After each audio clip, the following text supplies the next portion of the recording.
Alhamdulillah, syukur kita kepada Allah Azza wa Jalla kerana pada pagi ini 21 hari bulan 1 24 8 Rajab 45 kita teruskan pengajian kita dalam buku Wa Abshiru, terimalah khabar gembira, tadabbur daripada beberapa ayat pilihan.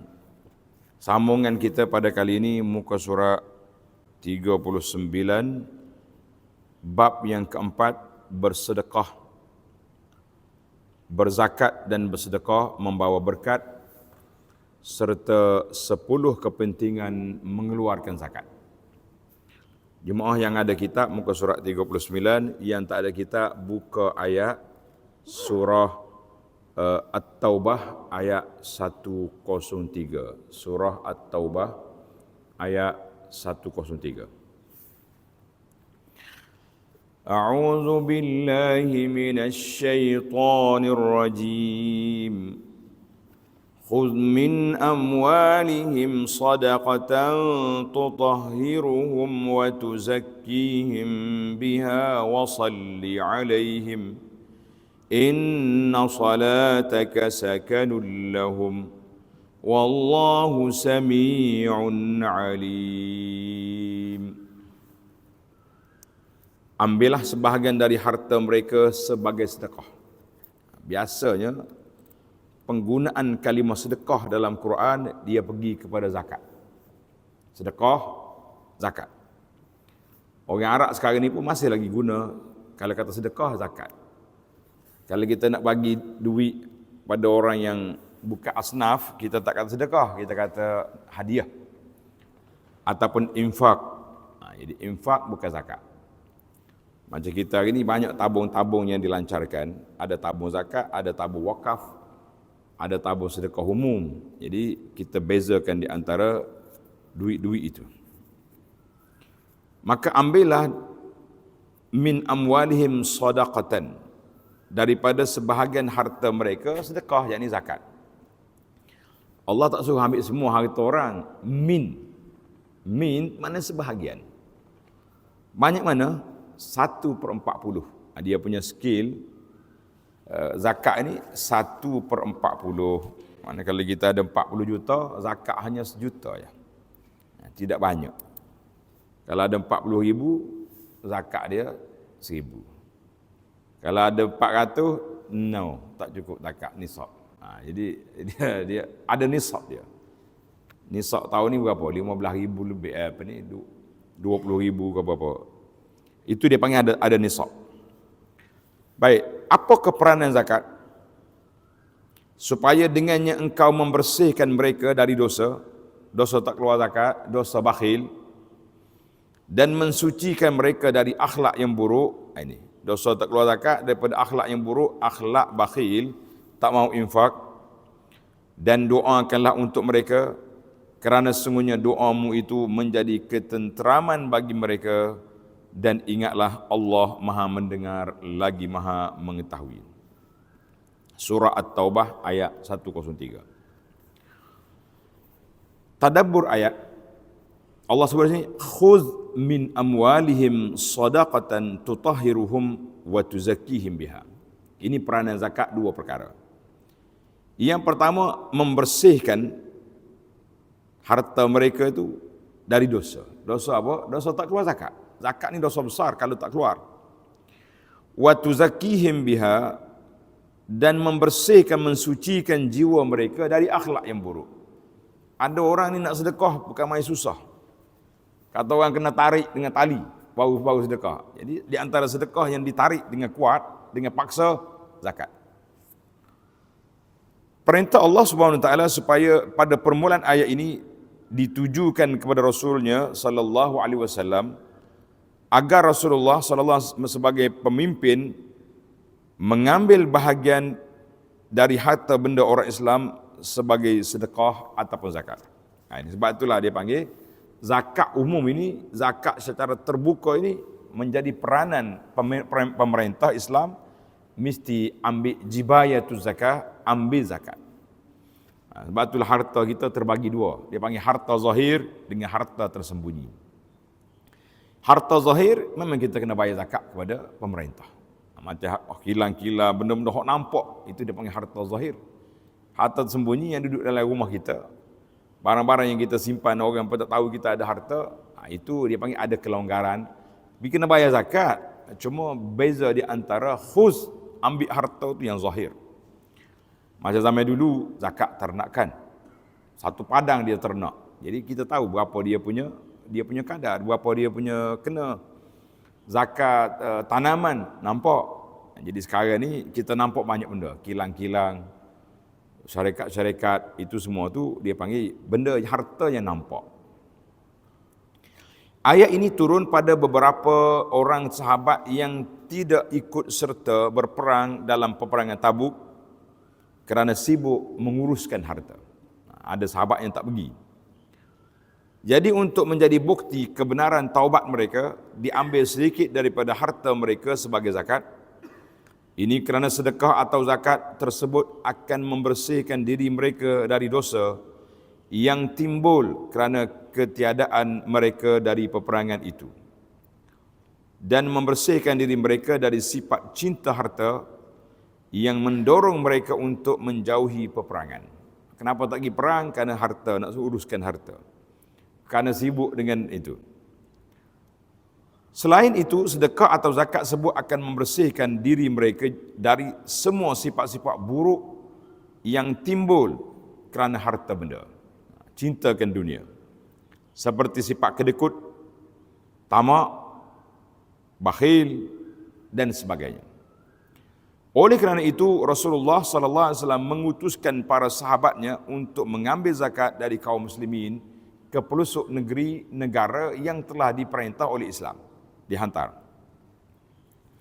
Dalam tafsir Al-Wajiz menjelaskan, orang-orang Muslim wajib berzakat sebagai sedekah, wajib, yang menjadi sebab penghapusan dosa.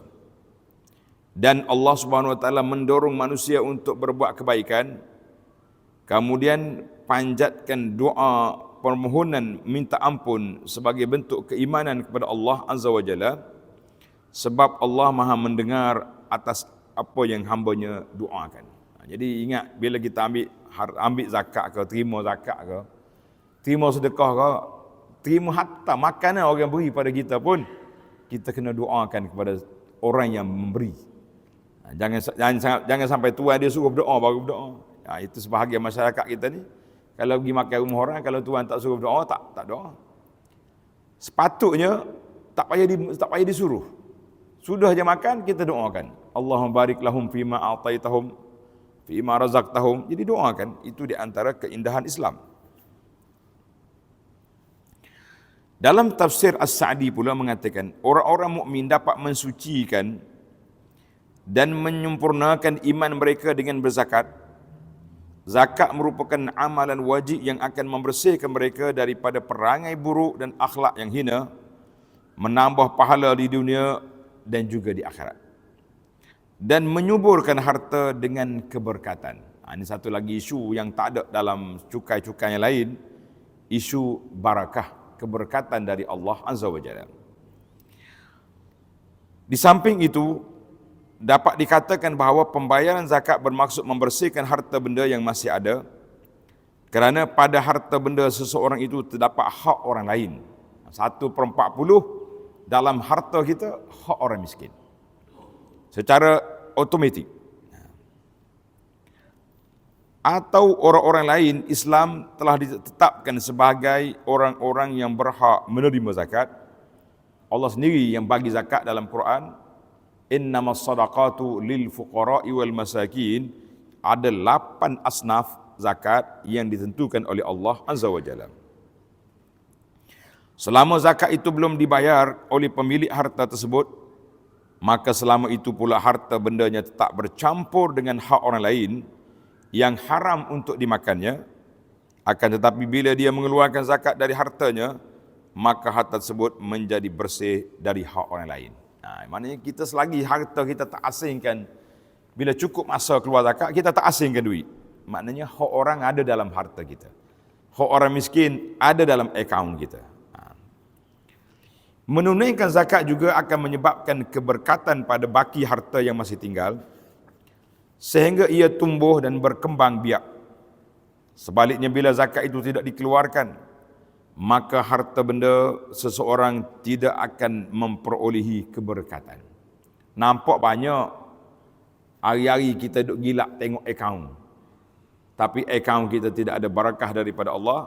Kadang-kadang kita tak keluarkan harta kita untuk menjadi milik kita.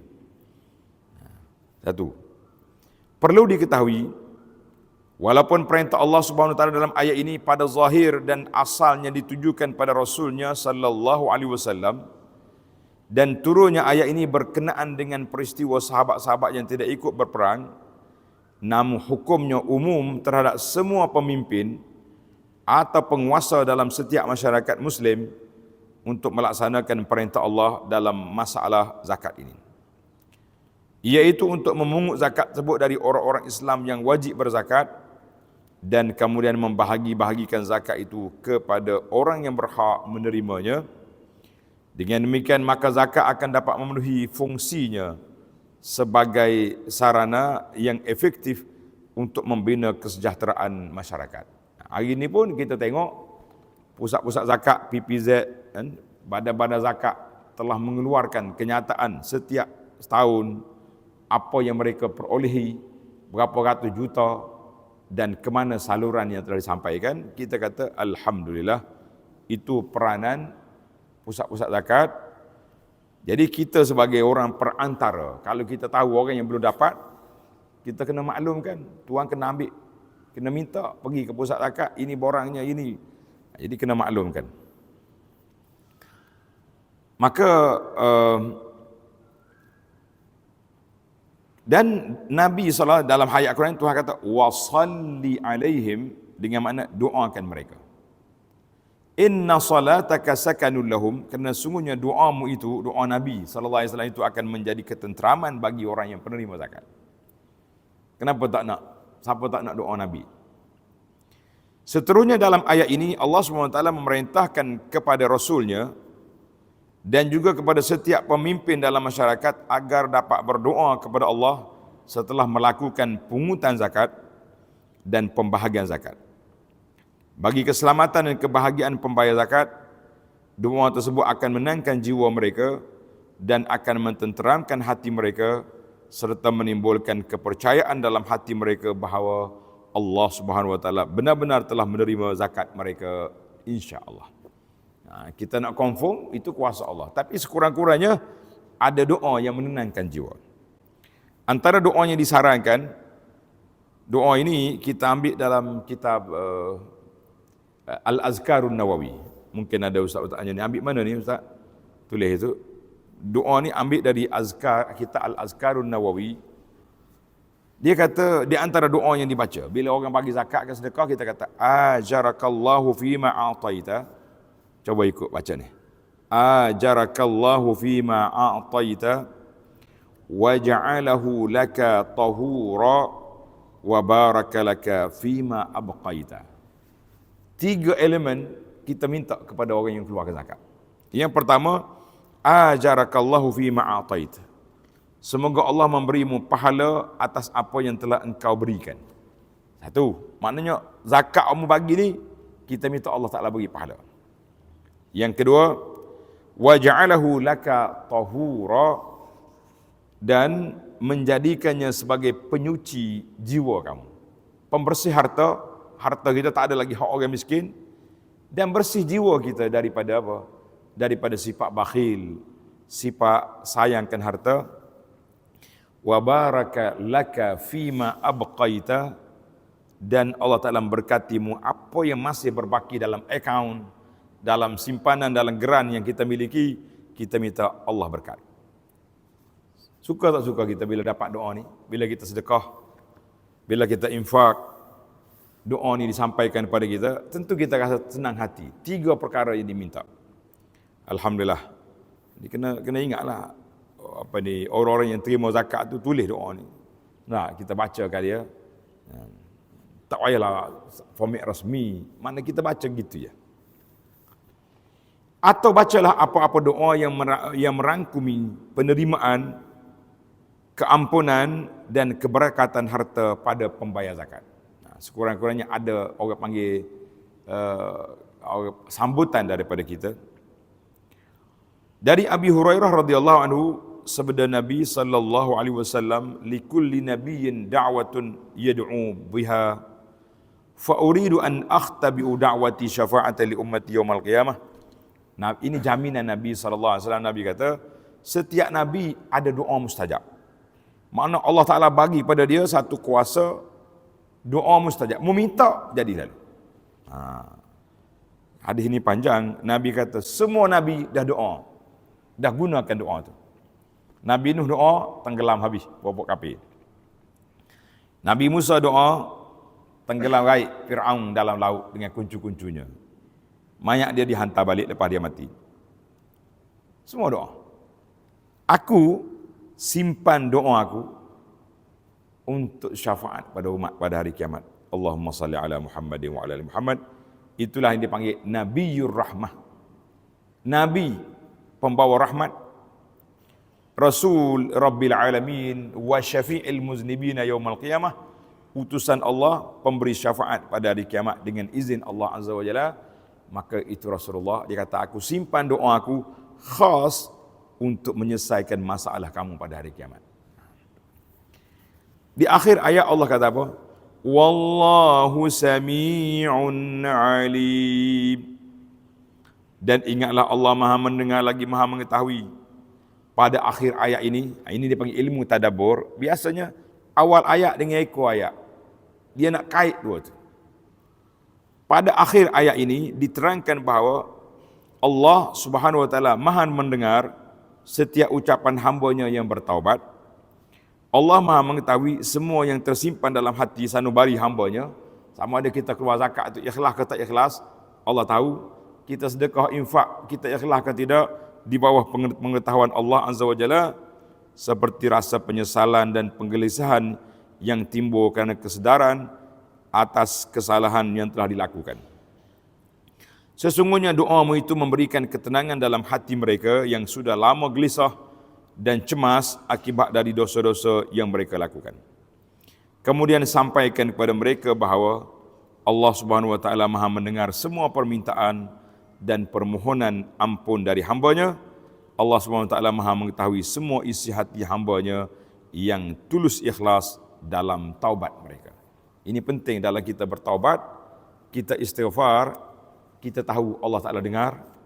Jadi kalau kita istighfar secara sorang-sorang, tidak diketahui oleh orang, kita berdoa perlahan-lahan juga diketahui oleh Allah Azza wa Jalla, maka kita mengatakan itulah keindahan yang ada hubungan di antara kita sebagai hamba dengan Allah Subhanahu wa Ta'ala. Pengajaran umum daripada ayat ini. Zakat merupakan satu tanggungjawab dalam Islam. Sebagaimana zakat yang kita dirikan, sebagaimana solat yang kita dirikan. Solat rukun Islam. Puasa yang telah kita tunaikan. Zakat juga adalah salah satu daripada rukun Islam yang 5, di samping rukun pertamanya syahadah dan rukun terakhirnya menunaikan haji. Alhamdulillah. Syahadah, solat, puasa dan haji merupakan rukun-rukun Islam berbentuk ibadat atau amalan pengabdian, menjamin perhubungan antara manusia sebagai makhluk dengan Allah sebagai Al-Khaliq atau pencipta. Berbeza sekali dengan zakat. Ibadat disyariatkan dan dijadikan salah satu rukun Islam yang secara langsung melibatkan hubungan antara manusia sesama manusia. Dipanggil hablum minan nas. Jadi kita sama-sama kita, orang suka sebenarnya. Orang miskin pun, kalau dia tahu orang ni keluar zakat, setiap tahun sampai ke tangan dia, dia rasa suka dengan kekayaan yang kita miliki. Sebab apa dia suka? Sebab walaupun kita kaya, harta kita turun kepada mereka. Kerana itu di antara hikmah, nak keluar zakat kena zahirkan. Tak payah sembunyi. Dia beza dengan harta sedekah. Kalau sedekah turun orang, kita boleh sembunyikan. Tapi kalau zakat, elok kita zahirkan. Supaya orang tak tomoh gitu. Kaya dia ni. Bisnes dia juta-juta. Tapi tak nampak pun dia keluar zakat. Zahirkan. Macam sekarang ni, bila kita guna akaun NGO. Payah juga nak sembunyi. Kalau kita sembunyi, orang tak tahu kita buat apa. Aku bagi duit banyaklah ke ustaz tu, ke NGO tu juta-juta. Tapi senyap je, nampak kereta dia yang makin besar. Bahaya kita. Orang boleh tomoh kita macam-macam. Jadi kita zahirkan. Tapi zahir pada-pada lah. Takkanlah bagi beras kampik, gambar besar-besar, satu family kawan tu dimalukan. Tengok keadaan, tengok sesuana yang sesuai. Maka zakat satu-satunya rukun Islam yang disyariatkan bagi menangani isu sosioekonomi manusia, di mana mereka yang kaya dikehendaki membantu yang miskin, yang berada membantu orang yang kurang berada, yang berkemampuan membantu mereka yang dalam keadaan kedaifan, dengan tujuan membentuk satu umat, suatu bangsa dan satu negara sejahtera dan mendapat keampunan Allah Azza wa Jalla. Islam semenjak dari awal diturunkan telah menyediakan saluran khas bagi mengumpul dana yang amat diperlukan masyarakat.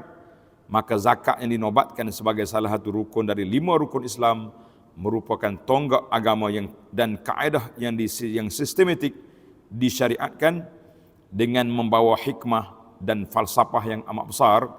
Islam sebenarnya mahu mengajar umatnya supaya berbudi baik dan luhur, menjadi orang dermawan, suka dan sentiasa bersedia untuk memberi pertolongan walaupun dalam jumlah yang kecil dan sedikit. Alhamdulillah.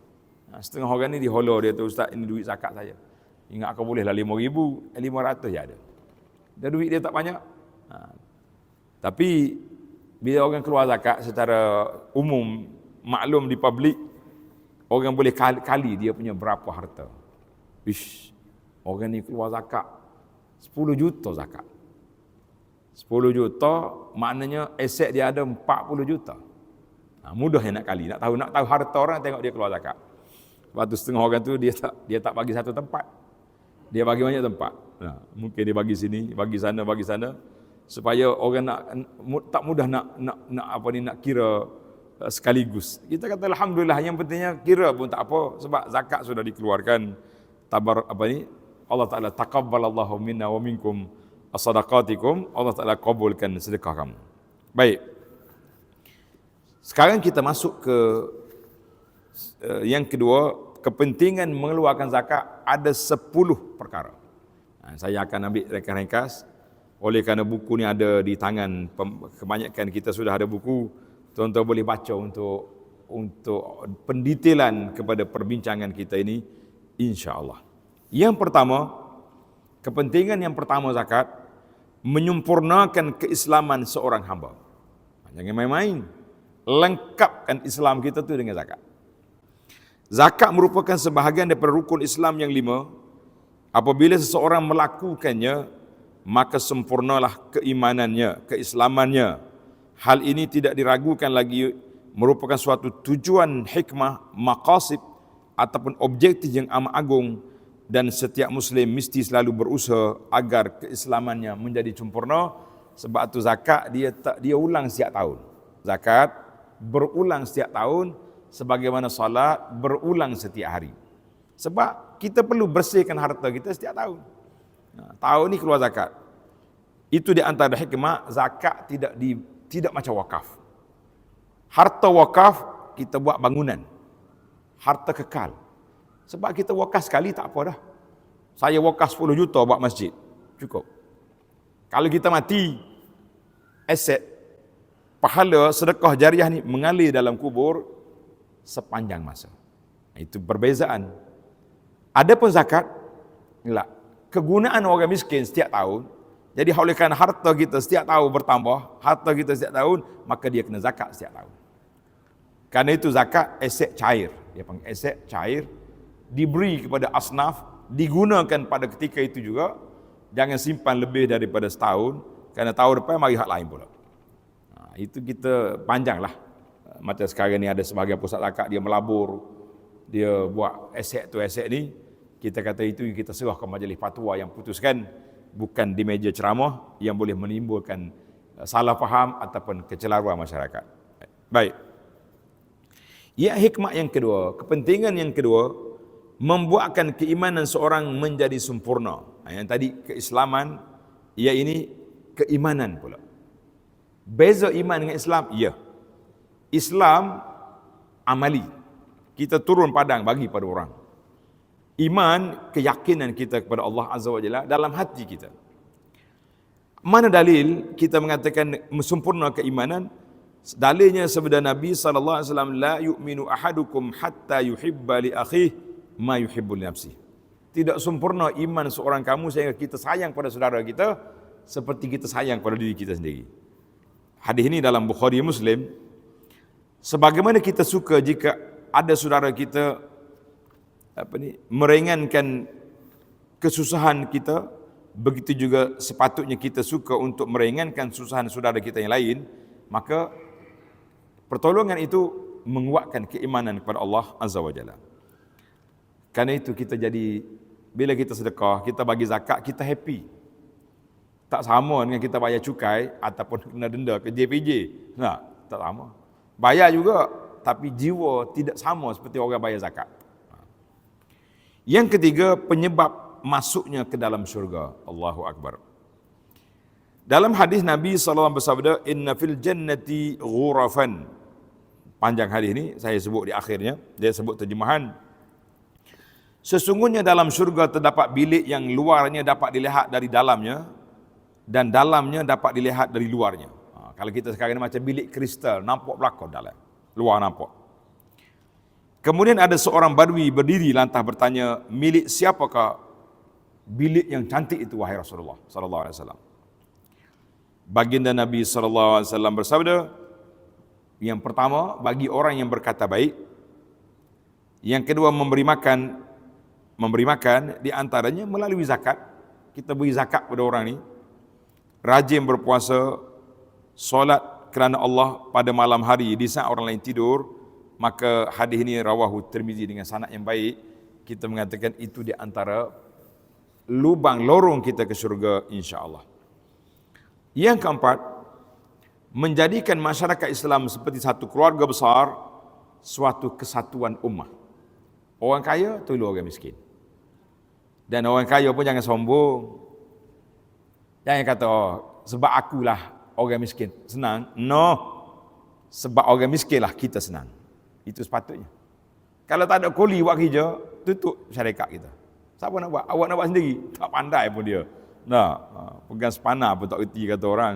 Nasib baiklah ada orang miskin yang tolong jadi pomen, jadi mekanik di kedai dia. Jangan sombong. Pada itulah ulama salaf dia tanya, sebenarnya siapa hebat? Pemberi ke penerima hebat? Dalam sudut satu dimensi betul lah, tangan di atas lebih baik daripada tangan di bawah. Tapi dari satu dimensi lain, kita beri kepada orang miskin, dia nak tunaikan hajat keduniaan dia. Dia nak makan, dia nak beli ubat, nak beli pakaian. Tapi dia terima zakat kita, dia terima sedekah kita untuk akhirat kita. Sempurna keimanan, sempurna keislaman kita. Dan dia beri pahala yang banyak kepada kita untuk aset akhirat. Jadi kalau kita tengok sudut yang kedua, mana penerima lebih besar daripada pemberi. Jadi masyarakat jadi satu keluarga. Zakat bermaksud yang kaya menolong orang miskin dan orang yang berkecukupan akan menolong orang yang dalam kesulitan. Akhirnya setiap orang bersama berasa seperti satu keluarga. Wa ahsin kama ahsanallahu ilaik. Buat baik pada orang sebagaimana Allah buat baik pada kamu dengan melalui harta. Surah Al-Qasas ayat 77. Yang kelima, memadamkan kemarahan orang miskin. Ada kala orang miskin itu menjadi marah kerana melihat kehidupan orang kaya yang serba mewah. Mereka dapat menaiki kenderaan yang mereka suka dengan berganti-ganti. Pagi warna lain, kereta lain, petang lain. Atau mereka tinggal di rumah yang mewah, di mana saja mereka mahu. Tidak dapat diragukan lagi, pasti akan timbulnya suatu kemarahan pada hati orang miskin pada zahirnya. Namun apabila mereka, orang kaya tersebut memberikan derma kepada mereka, maka padamlah api kemarahan tersebut. Mereka akan mengatakan, saudara-saudara kami ini mengetahui kami berada dalam kesusahan, dan mereka mendoakan supaya lebih besar lagi keuntungan yang berlipat ganda, kerana lagi tinggi, lagi banyak zakat yang mereka terima. Yang keenam, dapat menghalang dari berlakunya pelbagai bentuk kecurian, pemaksaan dan perampasan Kerana dengan zakat, sebahagian keperluan orang yang hidupnya dalam kemiskinan sudah dipenuhi, sehingga hari ini dapat menghalang mereka daripada terpaksa mencuri harta orang kaya atau berbuat jahat kepada orang lain. Nak curi apa lagi, orang bagi zakat kamu? Kecuali orang yang memang jahat, bagilah berapa banyak pun, dia tetap mencuri. Yang ketujuh, dapat menambahkan harta. Terkadang Allah SWT membuka pintu rezeki dari harta yang dizakati. Sebagaimana dalam hadis, Nabi SAW bersabda, "Ma naqasat sadaqatun min malin", sedekah tidaklah mengurangi harta. Macam mana tak kurang? Daripada 10 juta, daripada 40 juta, sudah tinggal 39. Kif tak kurang? Tuan-tuan jangan duk kira akaun zahir saja. Ada satu lagi panggil akaun yang lain. Ibarat orang tua-tua, dia kata kita sedekah ni seperti menimba air perigi, air telaga. Air telaga kalau kita tak timba, duduk situ ya dia. Berkarak kata orang, berlumut air. Tapi hari-hari kita timba, kita ambil dia naik lagi yang lain, naik lagi yang lain. Air makin bersih, lumut pun tidak ada, air pun makin cantik. Demikianlah harta kita bila zakat diberi, infak disampaikan, dia akan bertambah dengan keberkatan daripada Allah Azza wa Jalla. Yang ke-8, merupakan sebab turunnya banyak kebaikan. Banyak kebaikan. Contohnya sabda Nabi SAW, "Walam yamna'u zakata amwalihim illa muni'ul qatra minas sama' walaulal bahaimu lam yumtaru." Tidaklah suatu kaum enggan mengeluarkan zakat dari harta mereka, melainkan mereka akan terhalang dari mendapat hujan berkat dari langit. Hujan turun, hujan banjir. Kejap-kejap kita dengar banjir kilat sana sini. Tempat ni tak pernah banjir. Masa kita beli dulu pemaju tulis, kawasan bebas banjir, beli rumah. Berjuta beli. Baru ni kawan saya buat rumah, kawasan bebas banjir. Belum naik rumah lagi air dah masuk. Dia kata air dulu rasmi rumah aku. Kata itulah, jangan duduk sedap sangat bebas banjir. Kita beli suasana, lokasi penting. Tapi nak orang panggil nak declare kawasan bebas banjir, jangan terlalu berani. Waktu kita pergi melawat di selatan Thailand yang ana usahakan sedikit dengan sahabat-sahabat untuk bantu. Air bukan mari dari bawah, air dari atas. Bukit dia pecah. Satu pondok pusat pengajian agama ni ranak tinggal tiang je. Mari mana air? Tak ada hujan, dia kata. Air turun dari atas, masuk. Kita kata tak boleh nak kira lah. Air daripada mana. Tetapi amaran di sini besar. Nabi sebut dalam hadis ni, panjang hadis ni, ada 5 perkara. Siapa dia buat 5 ni, 5 halangan daripada Allah Azza wa Jalla. Di antara salah satu daripadanya, tidak ada orang yang menghalang zakat kecuali hujan rahmat tak turun. Yang turunnya hujan banjir kilat ke banjir sungguh, hujan yang menyusahkan.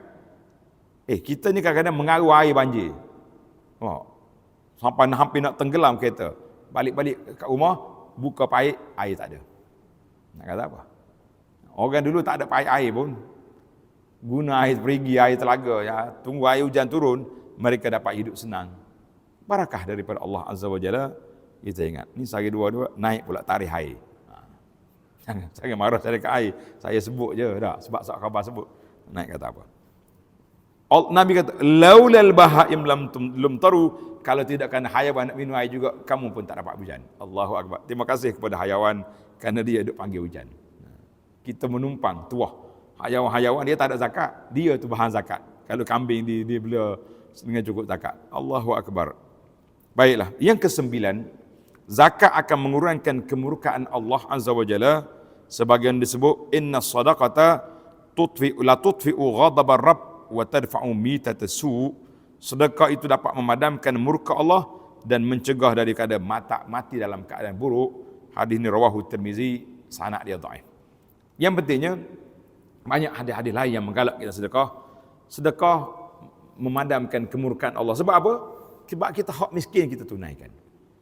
Secara wajib zakat, secara orang panggil pertolongan ihsan, bukan zakat. Jadi kalau nak zakat semua, tak banyaklah kita punya infak. Satu zakat yang wajib, satu lagi dipanggil ihsan. Maknanya kita sendiri tu nak kepada pahala, kita sedekah. Alhamdulillah. Yang ke-10, dosa akan diampun sebagaimana sabda Nabi sallallahu alaihi wasallam, was-sadaqatu tudfi'ul khati'ah kama yudfi'ul ma'un nar. Sedekah itu akan memadamkan dosa sebagaimana air dapat memadamkan api. Rawahu Tirmizi bi sanadin sahih. Baik, zakat adalah amanah daripada Allah Azza wa Jalla. Sebenarnya harta kekayaan yang kita miliki itu adalah amanah daripada Allah. Dengan kata lain, setiap rezeki yang diperolehi, meskipun atas usaha dan penat lelah kita, bukanlah menjadi mutlak milik kita sendiri. Hal ini kerana dalam harta tersebut terdapat hak untuk isteri, anak-anak, kaum kerabat, jiran tetangga yang memerlukan pertolongan, fakir miskin yang mengharapkan belas ihsan, belas kasihan. Dalam dalam firman Allah Taala dalam surah Zariyat ayat 19, Allah kata apa? Wa fi amwalihim haqqul lis-sa'ili wal mahrum. Dan pada harta-harta mereka ada pula bahagian yang mereka tentukan menjadi hak untuk orang miskin, yang meminta dan yang tak meminta. Jadi orang miskin ada dua kategori. Yang jadi suka minta ada, yang tak minta itu yang kita kena cari. Yang afdalnya kita sedekah kepada orang miskin yang tak meminta. Macam mana kita nak tahu? Ini kita kena lantik ejen-ejen dalam kampung-kampung yang pergi siasat. Alhamdulillah pihak masjid ada lajnah kebajikan kita turun padang pergi cari orang miskin yang tak meminta. Hodok minta hari-hari. Kadang-kadang saya tanya kenapa kunci gedung rezeki, dia panggil apa tu? Yang bekas berah gula kat bawah tu apa? Apa dia panggil? Gerobok rezeki. Kadang-kadang dia mari bawa kereta, dia angkat semua pergi. Dia kira dia yang nak makan. Itu yang orang jenis lagi ni. Pasal tu gerobok kena kunci. Ada orang yang tak minta. La yas'aluna an-nasa ilhafa, tak minta. Hak ni yang kita kena cari. Besar pahala yang ni. Allahu Akbar. Baiklah. Dalam ayat Quran surah Ali Imran ayat 180, ayat tu agak panjang, tuan-tuan boleh tengoklah.